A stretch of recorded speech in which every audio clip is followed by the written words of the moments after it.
شما چرا کسی را که خودش و پدرش و برادرش رو لعن میکنه ایشون رو ما امیر و رضی الله عنه خطاب میکنه؟ مثلا کیو گفته خدا لعن کرده؟ بر ما توضیح بدید که بدونیم.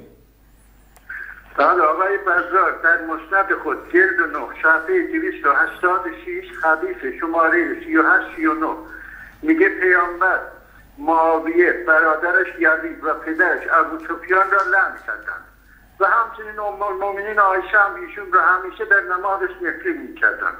کیو نفرین میکرده؟ ام المؤمنین عایشه آقای معاویه را همیشه در نمازشون لعن میکردند. بله دیگه تموم شد فرمایشتون. درسته؟ این چیزی که شما میگید نادرسته. من حالا کتاب بزار جلوم نیست و شما که حدیث میگید، من خود شما رو میشناسم دیگه، اجازه بدید یا صحبتتون تموم کنید تا 3 دقیقه بهش وقت بدید صحبت شد. صحبت خاطر رو تموم کنید باز من عرض کنم خدمت.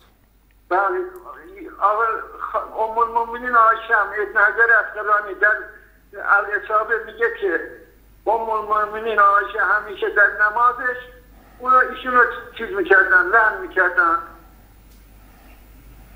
فهمش تموم شد. حالا دیگه حرف من قطع نکنید.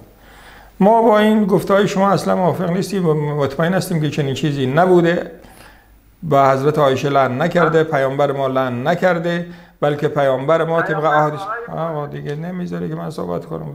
اجازه بده صحبت کنم.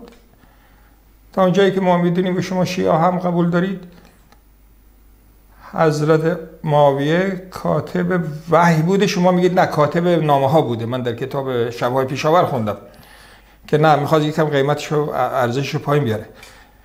وقتی که کاتب وحی بوده دیگه چطور میتونه که ملعون باشه که کتاب خود چیزی نوشته؟ این که در کتاب ما ثابته. حالا تو میگی در کتاب مثل آقای قزوینی نمیدونه میگه صفحه فلان دم فلان باز نمیتونه از 1000 تا 1100 بشمره. خودتون گول نزنید، بینندگانم گول نزنید. اگر که پیغمبر خدا کسی لعنت کنه ما رو لعنت میکردیم، برای اینکه ما پیرو پیغمبر خدا هستیم و حضرت عایشه هم هرگز چنین چیزی نکرده، ما در این ندیدیم و حرفی که شما میزنید حرف کاملا غلطی است. شما عادت دارید که به کتبی حواله میدید یا اصلا نمیدونید که فرق بین دوغ و دوشاب چیه، حدیث ضعیف و صحیح رو که نمیدونید. اگر بدونید هم خودتون رو به کوچه کریستیان چپ میزنید. حالا ما نمیگیم کوچه علی چپ شو. شما به حضرت علی هم زیاد چی کردید؟ خیلی توینا به حضرت علی کردید. مثلا میگه برای فاطی تنبور نمیشه. برای چی میگید این حرفا رو؟ خلاصه اون چیزی که ما میدونیم شما دشمن اهل بیت هستید، دشمن صحابه هستید. نمیفهمم ولی چرا؟ آخه چرا؟